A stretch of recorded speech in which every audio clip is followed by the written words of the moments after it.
Yeah, today I'm here to tell you a little bit about quality and sustainability in video communications.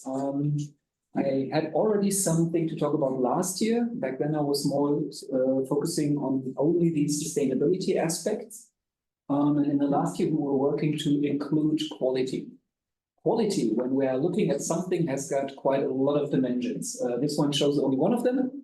So, well, right, especially when we have this football match, I think the TV manufacturers, they made a fortune with really, really big, large, oversized, giant TV screens. And if that is necessary or not, I don't know, but people want to have a higher quality. So they've got HK, HDR, high frame rate. It's just really, really, really big. And well, if it's necessary, I don't know, but well, actually, I think they actually consume quite a lot of power. So apparently we have something like a trade-off, and people will say, well, I have got enough money, so let me buy this large thing and spend a lot of money on the power consumption, and they're happy with that. So the question is, well, if you're only looking at the energy consumption, of course, we could say, well, this is not really required. But if we still want to allow people to have a great quality, then we can ask ourselves, how do we combine these two dimensions? So, let's try to go to the next slide. Here we go. So, I call this today Quality and Energy Aspects in Visual Communications, a random selection of topics, because I was not really able to find a close line of train of thought during this. So I'm taking out 3 or 4 aspects on this. If you have any questions on this, please feel free to ask. I'm very happy to have discussions during what I'm talking about, and for that, also people online, please just speak up. If it's too much of questions, I will let you know that I'm pissed off, and then I can go on with my slides. All right, so random selection of topics. Here is an overview. Oh no, there's still the multiple. So this very, very big screen I would like to have. But actually, if we're thinking about the past, we could say, then we had these TV screens, which just 10 years ago were really fancy and big and great. And if we think about 20 years ago, when we had cathode ray tube TVs, that was really a different thing. It's amazing how this evolves and how well, people really want to have more. It's just like with cars, you just have to have, every year you need to construct a car that is a little bit bigger than the last year, and people will buy it. Okay, so we can ask ourselves, is the old one not sufficient? And here is the aspects that I would like to talk about. First, I will give a brief overview on these terms, quality and sustainability. It's more like saying what kind of aspects we have in that to let you know that it's actually really complex to talk about. It's not only a single thing. And then what we did in terms of research, we had a look at quality and power consumption in YouTube videos, already a little bit outdated from 2018, but still we're having these streaming systems, so still I think quite valid. We were looking at encoding aspects in energy consumption. Then a little bit special, we had some look at the Beyond God Delta. I hope every one of you knows what it is. Who knows what it is? Please raise your hand. Just to have an idea. Okay, the others not, I guess. All right, I will let you know. So people who have ever done something about compression, they exactly know what it is about. And for the others, you will learn today. And finally, if I have time, but this was just as an add-on, we had a little bit of a look at HDR, but maybe it will take too much time. Let's see. So beginning with quality and sustainability. To simplify it a little bit and not take too much time, I made these wordles, these list of values. So we're having these 2 terms, and we're taking this as a baseline, and we want to be good at both. If we're talking about quality, then in the literature, you will often find people talking about quality of experience. So especially in video compression, we usually only look at quality of a video or of an image or of a screen. Is it in a good state? Do we have a lot of artifacts, yes or no? But people found that there is actually much more to it. There is something like a quality of experiencing something. Consider Netflix. You can have an absolutely awesome video quality, but if you watch Star Wars on your smartphone, you might not find that too great.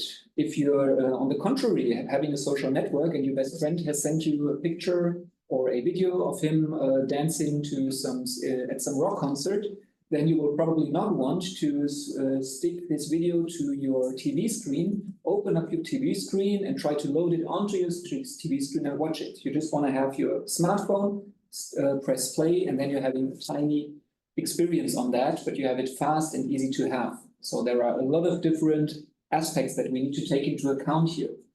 And then, well, there are some more words. We're having the PSNR, so the classic visual quality.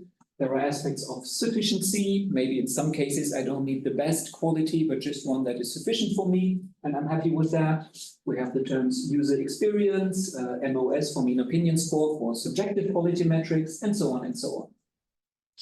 In terms of sustainability, what we usually focus on is, at least what I was doing before, was the energy consumption, because the energy consumption can be translated to carbon emissions, and carbon emissions leads to climate change, as all of you know, so we want to avoid that. But actually, sustainability is much more. Latest, we know that since the, I think it was the United Nations who came up with the Sustainable Development Goals, the SDG, where we have, I think, around 14 or 16 of them. And we find that there's actually much more to it. And here is just some ideas on that. So we often only look at the energy, we have the SDGs, we can have a look at carbon. Life cycle assessment is something that you guys are quite familiar with. We're having resources. So what kind of resources in terms of materials do we have on our Earth? We have, of course, peace, which is one of the SDGs. We have aspects like greenwashing. What is greenwashing, and how to say this is greenwashing and this is not. It is actually quite hard to define, and so on and so on. So beginning from this, we can see that we are having quite a big dimensional space where we can do a lot of research, which is really interesting to do. And here is just some questions that we could focus on. For example, do they actually contradict? Is it possible to have a high quality of experience and sustainability? Of course, it depends. So there is not a clear yes or no, but it's often yes, it contradicts. Then is high quality actually needed? Because in most cases, a lower quality leads to a lower energy consumption and is hence more sustainable. Then another question, which is interesting, can sustainability actually increase the user experience? That's something that people tried with an online streaming player, where they said, well, if you now switch from HD to a lower resolution, then you will save X grams of CO2. And that might lead people to think, okay, now I'm feeling better, so my experience is better, so I'm having a higher quality than having the HD video available. So that is also something that might help out. And then, of course, do we understand all aspects of both terms? Definitely not yet, but we will try to understand more what's happening here. So any questions on this? Okay, so this is just an insight to throw you into these two topics. And now, of course, in research, we always have to take some distinct aspects of this. Looking at everything at once is not possible. So we will actually focus on some of them, where I will start with YouTube in a certain use case, which was a quite interesting story, a paper from 2022, based on something from 2020, from here. And what we actually did was that we used a crowdsourced data set from YouTube that was generated by a good colleague who's called Werner Hobitzer. He's working in Austria, and he was with the team of Alexander Rake, whom you might know. He's quite active in video quality. And in 2017, he actually made a study, and he implemented an add-on for browsers, where the browsers would then collect data on the use of YouTube videos. How long did people watch it? What was the quality? What was the PSNR? What was the bitrate? Blah, blah, blah, blah, blah, blah. So a very big data set, like really data collection with a lot of information. We had information on the device, which in this case was either a laptop or a desktop PC. We had information on the bitrate of the video, the resolution, the frame rate, stalling, and the duration of the playback. Sometimes people stop watching a YouTube video, although it is not yet finished. So also this was included.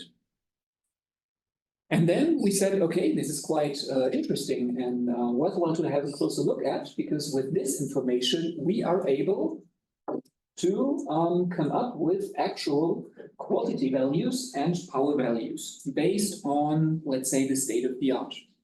That was really interesting. So we did not do that actually before. For quality modeling, there is actually an IETR recommendation. So there is a software and a model, something like let's say a rather quite simplistic, I think it's based on a support vector machine. You would put as an input the bitrate, resolution, frame rate, and so on, installing for a certain video, and then it will give you a quality in terms of an MOS score. And that MOS score is actually not bad. So it's a good fit to actual subjective tests. So this was trained on real data, and this is standardized in this recommendation 1203. And we could use this to actually get the quality for each of those sessions that was recorded. So for each of the almost 500,000 sessions, we had the quality. Then we did the same for getting the power consumption.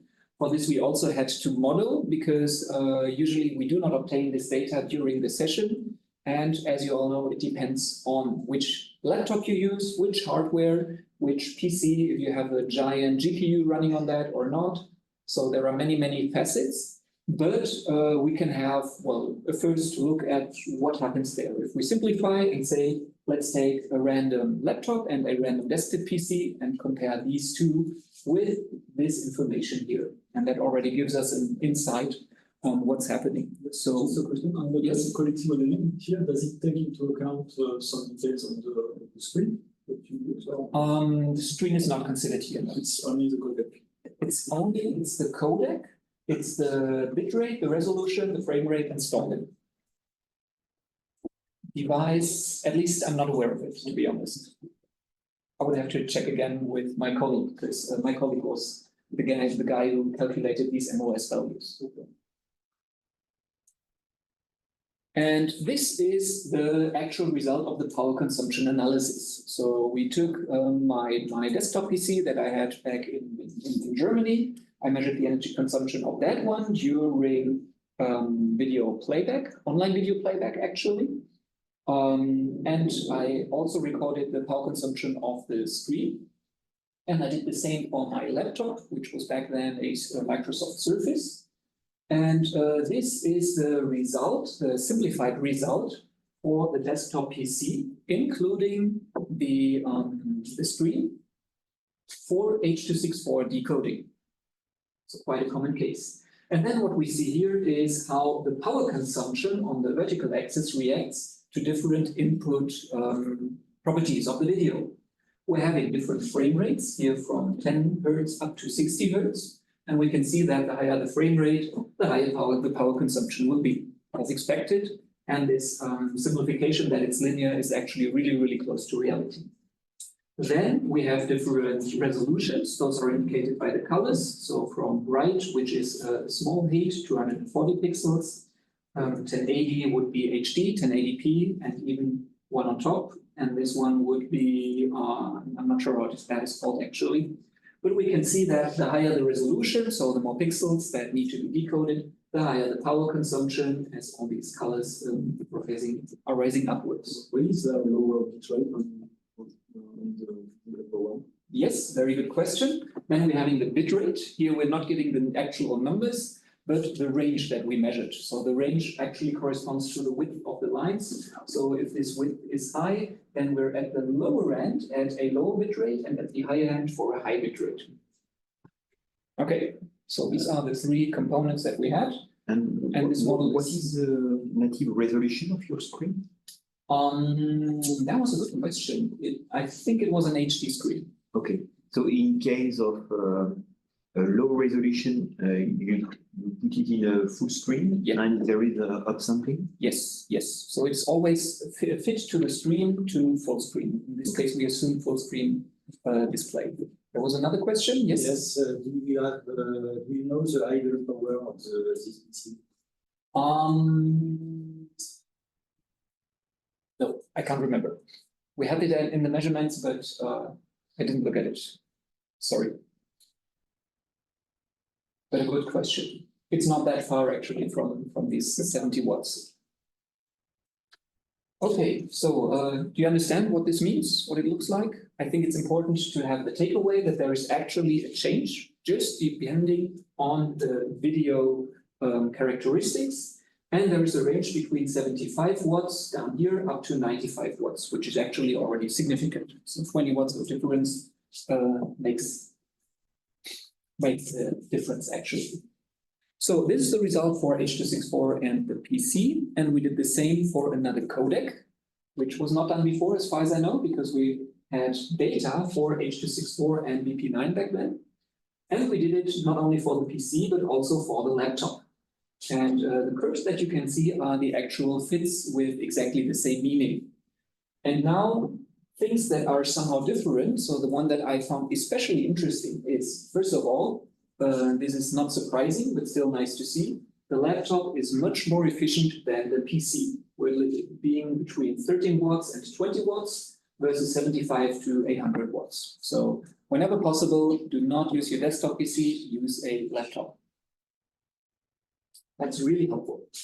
Second, it is actually a big difference which codec you use. And that was something that is surprising because in this case, on the laptop, we see that H.264 is much better than with BP9.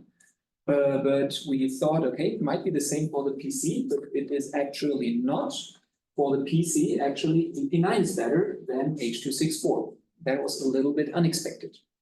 I had a little bit of a deeper look at that, and the reason is something that you are never aware of when you're watching a video. It's how it is decoded. It is usually either decoded in hardware or in software. And I guess by coincidence, in these cases, for these two devices that I had, it was interchanged. So we're having hardware on laptop for H.264, software for the BP9, and on the PC, it was the inverse. So the other thing that we learn is hardware decoding, of course, it's much better than software decoding. That's something that you also found out in research here. As I know. All right. Yes, any questions on this? Yes, I try to understand why we have a different energy consumption or power consumption due to the resolution, because you have the same display, so the screen will consume the same energy. Yes. You have the energy of scaling, but I think it's significant. So the difference is due to the fact that you have a higher energy or power consumption due to the decoding. Yes, exactly. And the difference is due to the decoding. That is not only, we're having the difference due to transmission. That's the first one. So we're having the transmission of the data, which is of course higher. We need more transmission energy. And second, decoding, which is mainly the Kabak decoding. So you have more bits to do the entropy decoding on. The entropy decoding has more impact.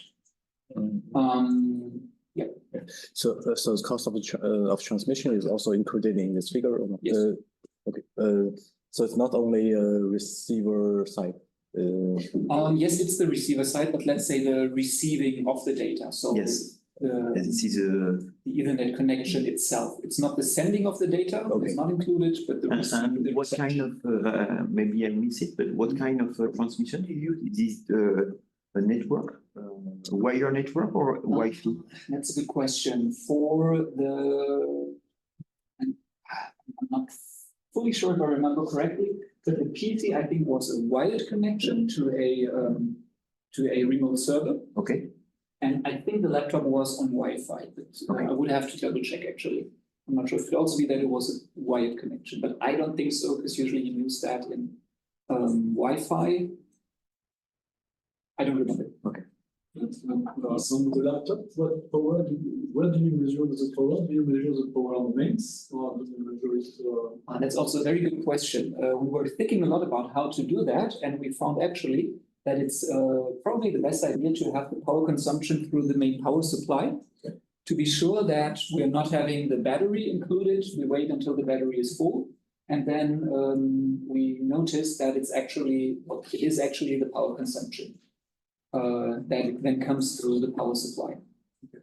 That's very simple and very handy actually. And it's a netbook, the laptop, it's quite a small laptop because 14 watts, I mean 20 watts sounds more.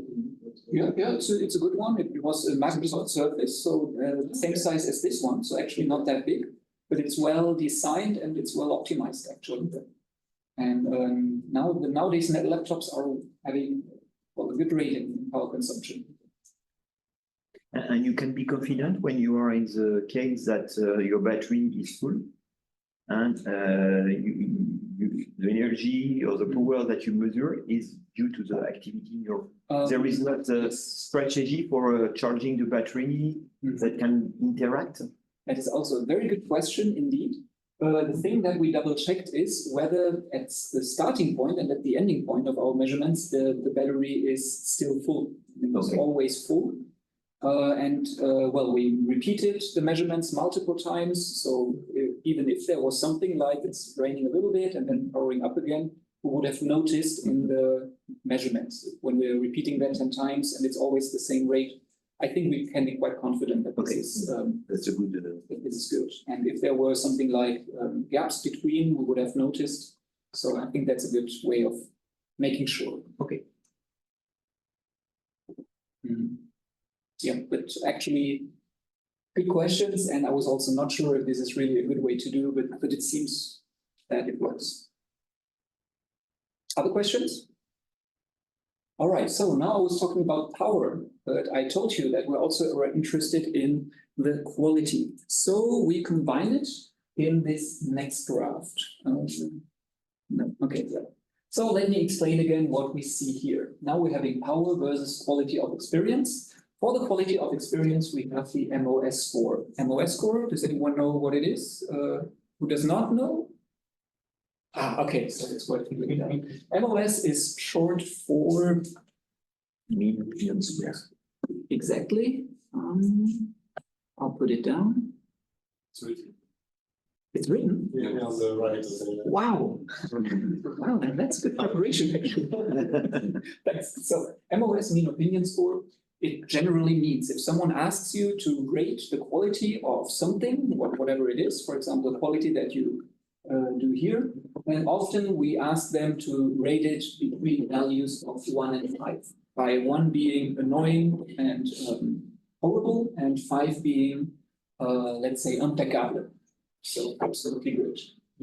And well, these MOS scores, so these qualities between 1 and 5, those were then calculated with the help of that standard that I mentioned before.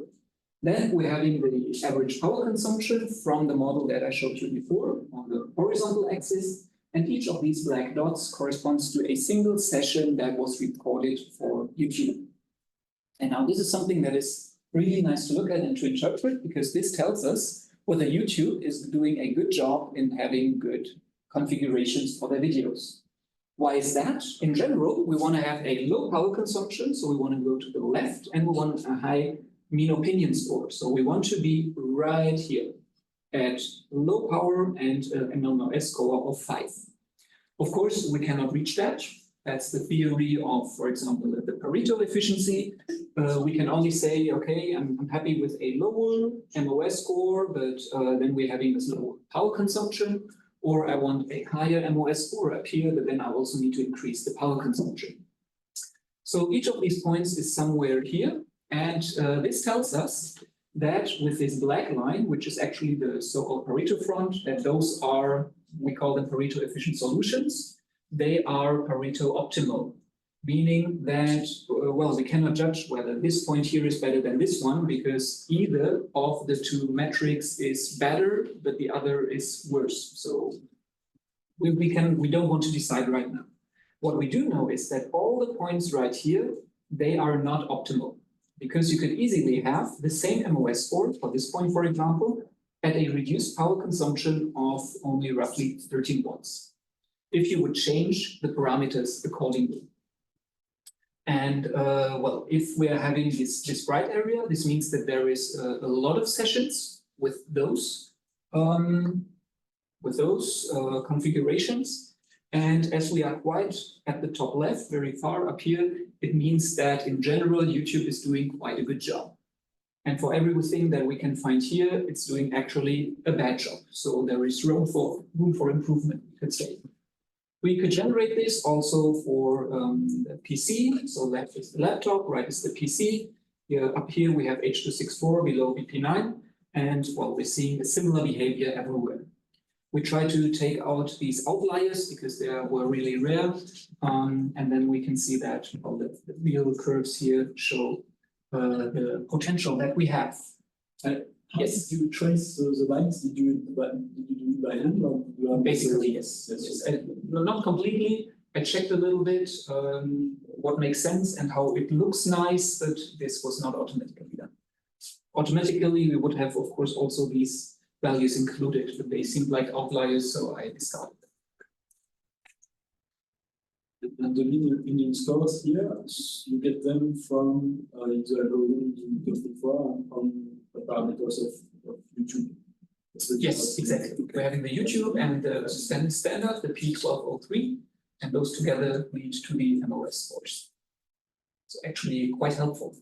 They have a model for H.264 and for VP9, so also it depends on the codec already in this standardized way of determining the quality.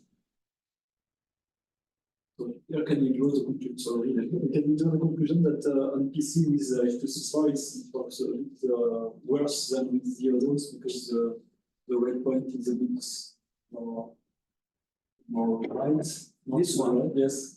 Well, we didn't have a look at these points and what happens here, but I would say so, yes. I would say so. Other questions? Okay, of course, this was not all, because we wanted to know, okay, so what is the potential actually? This is only the visual result, but can we put it to numbers? So we tried to reduce the power with different, configuration possibilities. And there were a lot of different tests because we have a lot of parameters. But to give you the full result, we tested, for example, what we can do if we have the same quality at a lower power, meaning that we move all these points to the very left up to this Pareto front that we defined. So how much do we save then? What happens if we switch to the more, to the better codec? What if we switch the device, which has of course, the highest impact from 80 watts to 17 watts really makes a difference. And what happens if we're using an acceptable MOS, an acceptable MOS, meaning that everyone who is above an MOS score of 4, we say, okay, maybe they don't need that, so we just reduce this to the bottom to a value of 4. And then we also save some power. That would be a sufficiency aspect that is quite interesting. And the most optimal setting would then be that we use the laptop, H.264 decoding, and a sufficient MOS. And then we calculated the absolute power savings in on average for all the sessions in percent and in watts. So this is really overall sessions. If we really made sure that all the users from all the sessions only use H.264, only use their laptop, which would then be, of course, a Microsoft Surface and so on. In the optimal case, we could still save more than half of the power consumption during the use. And that is actually something that is worth looking at. It's quite a big thing that we can do. That's also something I would like to tell you. Whenever possible, do not use your desktop PC. A laptop is much better in terms of use. In terms of production, we're having another expert here who can maybe talk about that in a different presentation. All right, any questions on this? Do you know how, so this was on a single device, and did you have the opportunity to try on different kinds of device just to accept the desktop on other laptops or on tablets? Or Actually, no, we didn't do that, unfortunately. We tested something similar on a smartphone, which is again, of course, a reduction of, it's 1/5 rather to 1/10 of the power consumption of a laptop. So smartphone is again a big gap. Otherwise, I do not have a big information on the range. Unfortunately, that's something that I would love to have. Okay, good. Any other questions? All right, what about the time? 35 minutes. I think I can go on with 1 or 2 more topics, right? Half hour. Half hour? That's great. All right. So that was something about YouTube. especially in decoding. Decoding is only one side of the equation. We have two more sides. We have the transmission and the encoding, so the sender side. I'm not a transmission expert, so I'm giving you a little bit of an insight into encoding aspects. So what about the encoder and what can we do in the encoder? That is quite recent work that I find really interesting. And we find that also the industry, especially the social networks, are highly interested in encoding aspects because they receive millions of videos per day. And encoding these videos is painful. It's really painful. Netflix doesn't care at all about encoding because it provides 2,000 videos per day, and they are long, yes, and they have a great quality, but there are so few that it's not a problem for them. They just do not care. They would do whatever to compress them more. For example, Facebook, TikTok, it's completely different. You never know if someone will watch a video at all. So this makes sense to encode at all. Then you have the full bitrate ladder thing that you might have heard of, depending on the resolution that you want to have and the bitrate. So it's quite complicated. So they're really interested in the energy consumption. So in classic video compression, usually we're only looking at the quality and the rate. That is traditional rate distortion optimization. We're optimizing the rate and the quality. And in this case, we also want to have a look at the third dimension, which is the energy consumption, which is, of course, which depends on rate and quality, but which is still, let's say, perpendicular to this. Sometimes people also look at the complexity of the encoding time. They are correlated, but they are not exactly the same. So what did we do? We took 3 encoders. People from compression will know them well. BBEnc for the latest BBC. We have X265 and X264, H265 and H264 encoding. And then for all of them, we tested different presets. Actually, they were implemented to have different encoding complexities, but they are, as said before, highly correlated to the encoding energy. We measured the energy consumption of them, and we had different quality rate, QPs, quantization parameters, or constant rate factors. So different parts in our search space. Is everyone familiar with QP and CRF? Quantization parameters. Right. You either have and then very quickly, you either have a high rate and a great quality. Then you have a small quantization parameter, then you quantize less information, or you're having a low rate because your channel is smaller and a low quality. And you always have to decide which one you want to choose. And we do this by these QPs. And yeah, we did this for these 3 encoders, and this is the result. I would like to let you know what the outcome of this was and what it means, because I think it's quite interesting for the application of this. So this is a 3-dimensional space, Cartesian coordinates. In this case, we're looking at the rate, and we want to be at low numbers to the left. We're looking at the energy in a logarithmic scale, because it's actually logarithmic if you're having a slow or a fast preset. And here we also want to have a low value. And then we're having the quality, in this case, simplified in terms of PSNR, where we want to have high PSNR values. And then these black points, or these yellow points here and the blue points, they correspond to a combination of a preset with a QP. So it's either a slow one, a fast one with a low QP, or a high QP. And with these 2 dimensions, we actually get surfaces in this 3D space. And the red one is for X264, the blue one is for X265, and the green one is for BBEnc. And of course, now it's hard to see the 3-dimensional thing because it's projected onto 2D. But in general, we see that the energy is higher for BBC, which is the most recent codec. We're not really surprised. Also, the rate is lower in general because we're more on the left than for the older ones. And now this is, yes, please. For me, the best in the 3 dimensions to go for, which is the best direction in the 3D space.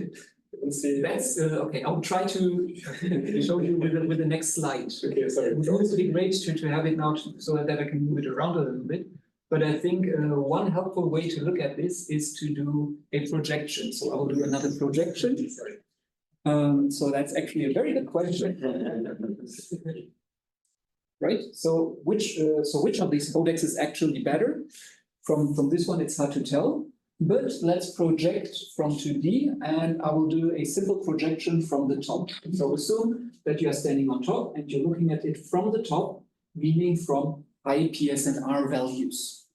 And then you will have, well, the surfaces which are occluding each other. And this then looks like this. So now you can assume you're looking at that from the very top to the bottom. And each time one of these surfaces is occluded by another, this means that at the same rate, for example, 8.5, and the same energy, 8, so up here, the green one will give you a higher PSNR than the blue one. So every time one of those surfaces is occluded, it means that this is a solution that we should not choose. Because, and then this is again an idea of this Pareto front, because at the same values of rate and energy, we can use a different encoder to actually get the same quality, right? And well, the key takeaway from this is if you want to save energy as much as possible, it's always best to go for X264, because down here, you will never find BBC. It's much too complex for that. If you want to go for really low rates, then it's also not surprising, but again, nice to see, we should always go for the latest one, for BBC. And then the final takeaway is that if you're using slow presets, then never use a legacy codec. So what you would find here for X264, these are the very fast presets, which are very efficient and have a high rate. And if you're going for a slower preset, then you will very quickly find a faster preset from X265, which outperforms X264. So slower presets in older codecs should not be used. Always go for the newer one when we're talking about encoding. So your message is to say that it's better to use X264. For the encoding, is it software or hardware? That is software. For those three? For these three. All the three are software encoders and optimized software encoders. Of course, they were implemented by different people, so not fully comparable, but they are all actually in use and they are targeting, well, the actual application of these encodings. And yes, it's X264, X265, BBX, they're all software-based encoders with SIMD optimizations and instruction level optimizations and so on. So, and you do not use hardware acceleration for HVC or ADC, for example? We can, yes. That's also a good idea, but we did not include this here. Okay. That's something that I would love to do in the future, to have the same values for hardware here. Very good point. Yes, please. I have a question on the rate. So 9 kilobits per second. So it sounds very small. Yes, that's a log scale. Actually, I would have to calculate that. I noticed that. Very good point. I also noticed that just yesterday. But as this was work from my colleague, I was not able to get the right numbers. Sorry. Oui, donc en fait, il faut prendre celui il faut prendre I think it will be between, this should go within the range of more than 10 megabytes per second. And it's somewhere below, I don't know, 700, 800 kilobits per second. I think I would have to double check. Excuse me? Yes. So you said that when there is occlusion, so it means it's a bad, it's worse, yeah, right? So so in this figure, if I understand, so it's the green is better. The green one is better in this region. Yeah. Okay. At energy values of, for example, 7 and rate values of 8. So it's a certain range. You always have to say, if I'm looking for this range, then the green one is better. Okay. And so you, how to say, you have a frontier of the green curve, but I think it's because that you didn't go far enough. So if you use other QP values, so it seems that your green surface should be bigger, and all this blue one and red one will be occulted by the green curve now. Okay, so first of all, yes, they should be bigger. What we see is so the vertical one is the presets from the fastest one to the slowest one. But we could extend this by walking keys to the left and to the right. So this is just a fraction of the full truth, but we had to simplify somehow. And of course, we have some values in between for intermediate presets. We did not check all the presets for simplicity. But still, we cannot cover the whole range. We were not able to go below because there is nothing faster than ultra fast for all of those codecs. Okay. So in fact, yes, from the left to the right, we could extend this, but not to the top and to the bottom. Okay. Good question. Yes, I never thought about that. So it's true, yeah. Other questions? All right. Yeah, we can have the same view from the left. So if we're looking at small rates. Okay, yeah, I put this at the wrong position. It should be from this direction of view. So here from the left, and it's basically a similar thing, the same thing, where we see that for low energy consumption, so here high energy is left, small energy is right, we need to go for smaller or for older codecs. Pretty much the same thing, just from a different projection point of view. Okay, good. Yeah, I think I can do one more on Biontegard, right? It's so interesting to see what you think of that. Any more questions on this before I go there?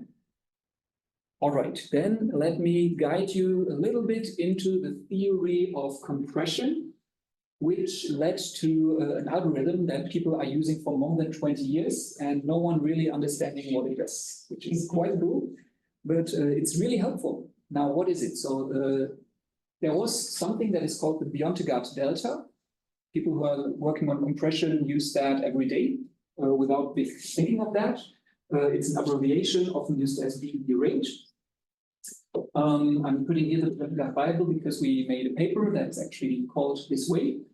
And what it does is it takes two different codecs or two different encoder configurations, something like that, and it would check for that codec how it compresses, how well it compresses a bit stream. As said before, we usually have two dimensions. We're having the rate in kilobits per second and the quality PSNR. So we want to be up here when we compress. We cannot get there perfectly, but we can get close to this. And this gives us these curves, which are, let's say, characteristics for an encoder. The encoder can encode with different quantization parameters. Down here, we're quantizing a lot, so we're having a low bit rate, and here we are quantizing little, so we're having a high bit rate, but also the PSNR is high. And now, just visually, can you tell me which of those codecs is better? Who thinks that codec A is better? Who thinks, okay, good, yes. Who thinks that codec B is better? All right, Maxime, you got it, perfect. No, of course, codec B is better because we're top left of that.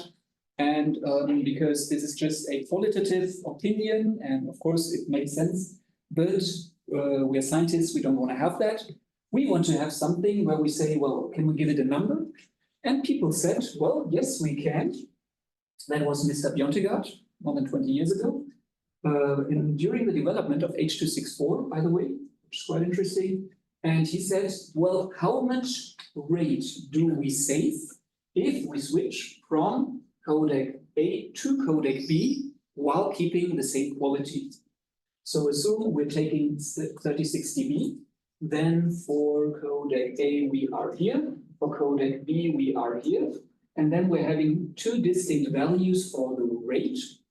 We can compare them and say, okay, this one has 25% less in terms of the rate than this one. And then we're not only doing it for a single PSNR, but for a range of PSNR. So this leads to an integration of an overlapping region. I will show you later again. And then this BD rate is the mean or the average rate savings throughout this overlapping area of PSNR values at, well, in the end, at the same visual quality. Is that somehow clear to you what that means? So that's really vital and very, very helpful in the comparison. And now I'll give you a little bit more insights to this and tell you why we were asking ourselves if this is actually a good idea to do. So here it's again shown what we actually do, a little bit more in detail, what I just said. So we're having two values. We're calling that dependent variables and independent variables. Usually we're having the rate here and the quality here. I use these more general ones because nowadays people use not only the PSNR, but also VMAF, SSIM, and other quality metrics. And in our chair, we started replacing the rate with the energy naturally. So, another thing, if we're looking at object detection and neural network, for example, then people would use the mean average precision on the vertical axis. And people would just do it and calculate the BE rate. And we asked ourselves, can they do that actually? And why do they do that? So what do we do again? We're having two of these curves. We're having usually 4 supporting points. And then to be able to do an integration, we cannot use single points. That does not work. So we need interpolated curves. So we will calculate these interpolated curves in blue and in red. How to interpolate them, for example, cubic spline interpolation or something similar. Then we're having those representations in terms of mass, and then we can calculate the integration in the overlapping area. So we're having the integration bounds in green, which is only the overlapping part. And then we're having a mean average value over this yellowish area. Okay, that's what we're doing. And here it is a little bit more in prose. So we begin with, we're having, for example, 2 codecs. We take 4 RD points with monotonic values. That's important in terms of mass. For the rates, people said that it's a good idea to take the log. That is something that we could confirm. So we're taking the logarithm of the rates. Then we're building an imaginary function, which is the rate distortion curve. So this R corresponds to the actual rate. And this depends on the distortion in a cubic formulation with 1, 2, 3, 4 variables. And here we usually take piecewise cubic interpolants without going more into detail. Then we need the integration bounds, minimum and maximum overlap of the PSNR, and then we calculate the BE rate with this formula, which I also will not show in detail and explain in detail. But we're having the integration here in the exponent of the 10. This 10 is the inversion of the logarithm of the rate. And here the -1 leads to the fact that we really get a percentage. Yeah, I can also talk more about this in detail, what this means, because it's, in my opinion, not directly clear that this is actually a percentage difference, but I think this goes too much into detail. So we'll just believe that it is like this. If not, please have a look at the Biontech Bible. I have got a lot of maths on it. So, in general, what we found is all of this is clear and somehow makes sense, and there is just a single solution. The only thing that is open is how do we do the interpolation? We do not have the one single correct way to do an interpolation, but we have plenty of them, or plethora. And we ask ourselves, does that make a difference? And actually, people who have been using this for some years know that it makes a difference, because the first Biontech Delta implementations were using cubic spline interpolation. And there was another name for that I just forgot, unfortunately. And for HEDC, they switched to piecewise cubic interpolation. Maybe the experts in you know. If not, I will show you later what the difference is. Where people found that, well, it makes a difference. Why does it make a difference? Here is an example, one that I came up with just to show what happens. We're having the supporting points, and then we're having the cubic splines that will interpolate in between. And depending on the method, and here I'm having 3 different methods: CSI, cubic spline interpolation, PCHIP is a piecewise cubic, Hermitian interpolation polynomial, and Akima method. And you can see that everything that happens in between is, well, different. And we have no means to say which one is now actually good. What do we have? We can definitely say that probably this red one here is not what we would expect. We would rather expect something like this purple one. And even up here, we can see some overshoots. And well, this was the idea why we thought, well, it's probably a good idea to check which one is good. Yes, please. Yeah. Instead of interpolation, I would wonder, similar to Pareto point, the point between the two blue, the line between the two blue, there is no configuration that exists at that point. Yeah. So you could, instead of that, just have a square line to say those does not exist, and those are only the 2 points which exist. That's a good idea, in fact. We never checked that. It would be interesting to see Pareto trying to trace point a line, and interpolation doesn't make sense because those configurations may not exist. They may not exist, but you cannot prove it's the problem. And only in the regular ways you have 4 QPs. Yes, you can have a lower granularity for your QP. For example, yes. Or you could switch your QPs for each sequence, for each frame.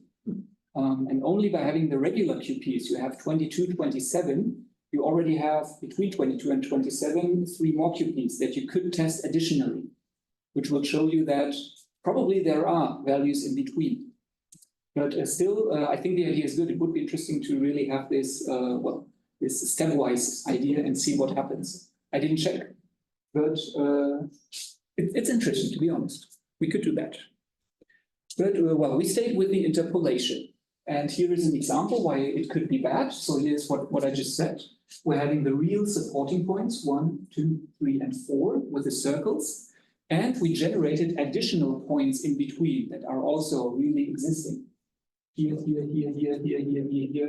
and there. And we do want to include them in our calculations. We want to get close to these. So I think it is a good idea to try to have this, because if we really want to, we can reach almost all of those points. And in this case, we're having quite a nice extreme example.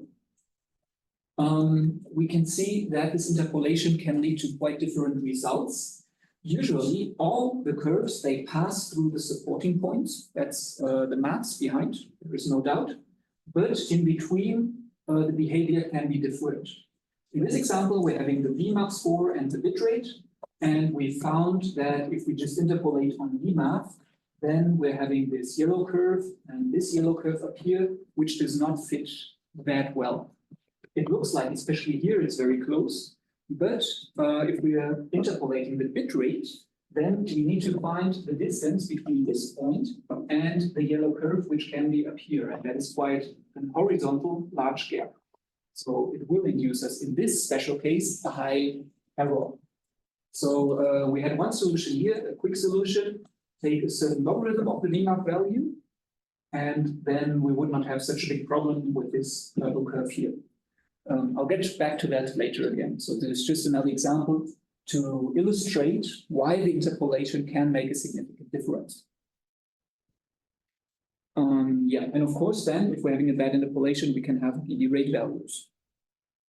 Here's another extreme example.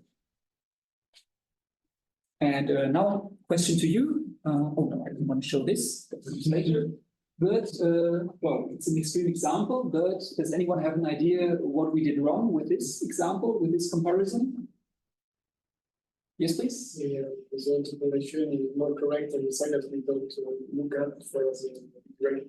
Exactly, right? Interpolation here, well, here it's much better than here, but, well, we will not consider that at all. That is one problem, definitely. Do you see any other problem?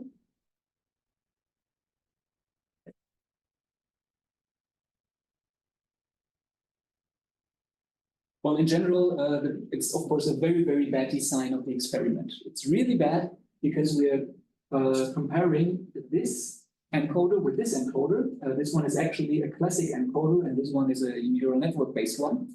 And in this case, we did not really care about the range of PSNR values. Just taking this PSNR range for this blue curve would make it much better. And that is something that you should always check. If you're comparing two of them, ensure that the overlap that you're having here is as large as possible. Yes, but for the So for the Bloom-Legard metric, anyway, you don't consider the lower Right. left part, except for the approach. That's right, yes. These ones will not be interpreted, but as a side effect, we have a bad interpolation over here, and this one will lead to problems. Also, you might think that, well, by interpreting, you might think that, well, of course, I'm covering this 3060 dBs because it is part of this blue curve, but actually you're not. It's not part of the calculus. And this value does not tell you the bounds. Are there any other metrics that cover the extent of this amount that you can reach with different codecs? That easily show you that, okay, for example, you have these two codecs, and maybe the blue one is better or is better for the region we are looking at, but it also covers a wide range of PSNR, which is absolutely not covered in the version. Are there some other metrics that easily covers this problem? I'm not aware of them. I know that people give another metric as an output, which says that how much is the overlap. We also included that in our framework. We actually put that on GitHub. So if you want to use that, there's a nice Python script and MATLAB script, which does this and which also gives you, let's say, an alert that the overlap is less than 75%. I think that was the threshold that we set, but it's still a little bit random. This also means that the PDRS should be handled with great care, because here you may think, okay, codec A is better than B, and on another range, a completely different range, C is better than B. Yeah. But maybe C and A have completely different range and cannot be compared directly. Absolutely. Yes. It would be impossible to compute the BD rate for them. In the end, yes. It's a very, very strong simplification and does not tell us the whole story. This BD rate. And here is an example where we can, I hope, nicely illustrate this. What we can see here is, let's say, an intermediate result from the BD rate. Assume that you have calculated the interpolated values, and then you're doing the subtraction and calculating the percentage difference. Then what we can find here is the relative bitrate difference per PSNR. So it's basically the difference between the blue and the red one in percentage. Let's say easily spoken for two cases. One is the yellow case. This is the case where we're using these 1, 2, 3, 4 supporting points. And here we would say, well, okay, we're having something like minus 50%. And this purple one, for this calculation, we used all of the available supporting points, so including the axis to calculate the interpolation. And then it looks completely different, and our BD difference will be significantly lower. So here there's a difference of 6%, and that is actually quite a lot. If we know that in, well, in compression, we're happy if we're having 0.5% of difference, then people will start cheering and celebrating. So this is quite large, actually. Yeah, and also this tool, we call it the relative curve difference. I think it can be really helpful in the development because we also found some examples where while comparing two curves, they are actually sometimes having an intersection, meaning that at a lower range, they have some gains, at a larger range, they have losses, and the BD rate will not tell us. So it's always a good idea to have a look at that. Also interesting, some of the tools like the adaptive loop filter. That was maybe you know that the adaptive loop filter. They always want to incorporate that in the codecs. They wanted to have that in HEVC. It was rejected, and now it's in UVC. But it's highly effective at low PSNR values. There it really works well. But at high PSNR values, it is much, much lower. So it's a difference from 40% reduction to, well, 40 is too much. I think it was from 5% to down to 1% or something like that. And that is not reflected at all by BD rate values. Okay, any questions on this? Okay, now we still do not know whether our interpolation is good or not. So we try to come up with a solution for that. And in my opinion, there is no perfect solution. We can just approximate. And here is the idea that we followed and that we tested. We said, okay, usually we take subsampled RD values, 4 ones. And we calculate the BD rate for these 4 values. And that is an approximation of the thing that we really want to have. The next better possibility that we have, that is easy to get, is that we check for all possible RD values, meaning all possible QPs. So instead of the 4 values, 22, 27, 32, 37, we would check 22, 23, 24, 25, and so on. All of them, we would calculate them and use all those supporting points. So we do not have the ground truth. We do not have the real curve available, but with this, we can get a little bit closer to that. So we calculated this for many cases and found the error between the subsampled BD rate that has been used in the last 20 years and the BD rate based on all supporting points. And here is a subset of the results for different values. So if we're taking PSN bitrate, so classic RD optimization, then we could find that actually the subsampled one is a good approximation. So we had mean errors far below 0.2%. And only in rare cases, so here these red dots, they will be outliers, we got close to 1%. Meaning that from this big data set, our finding is that if you're having a BD difference of more than 1%, then you can at least be sure that it is definitely better. So that is definitely reliable.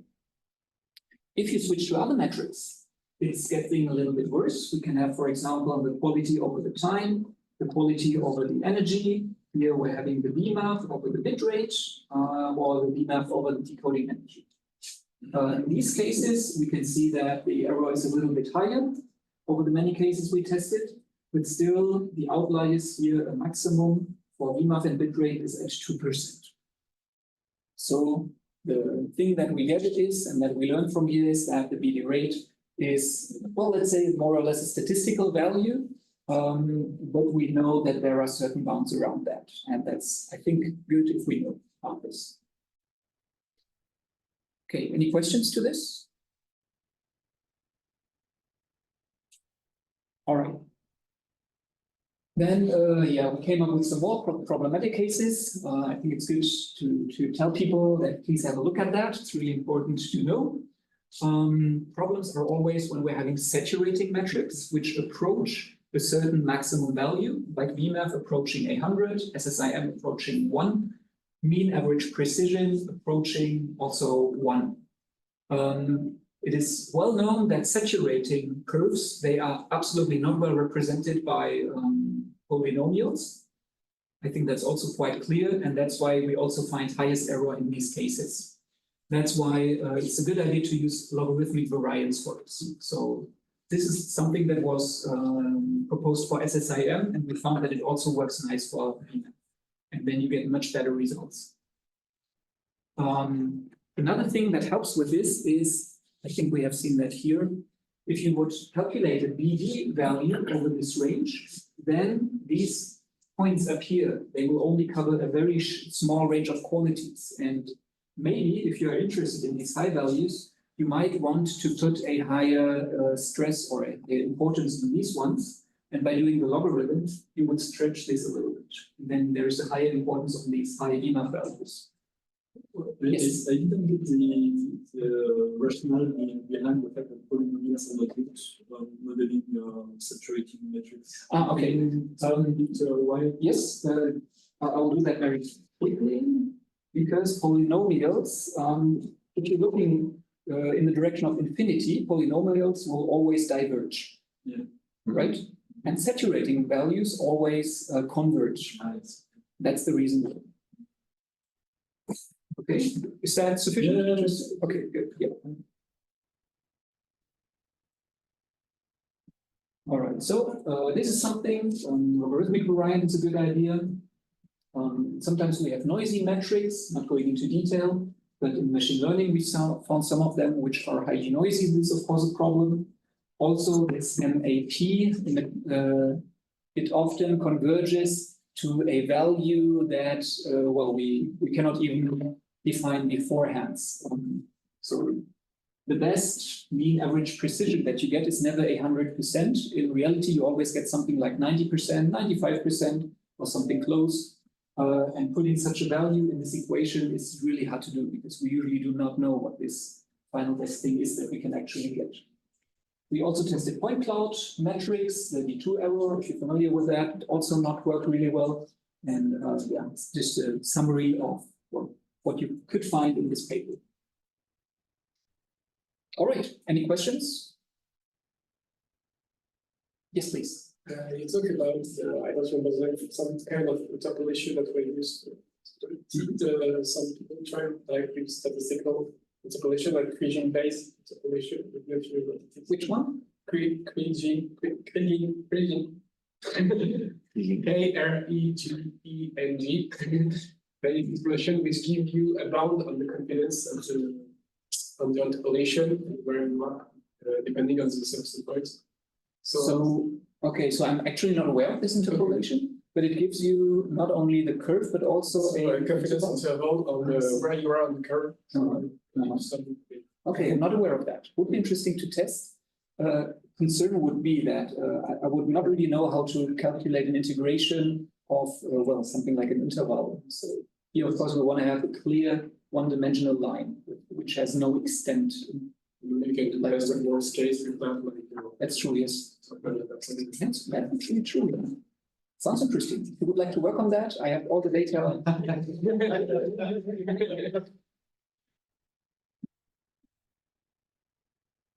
Do we have any other questions? Good. Yeah, if not, I will skip the last one because of time. Show you this one that I noticed, which is well, people who have kids know what I'm talking about. And then sorry for taking too much time. And if you want to discuss anything, I'm still here for today and next week. And I hope you enjoyed the presentation. Thank you.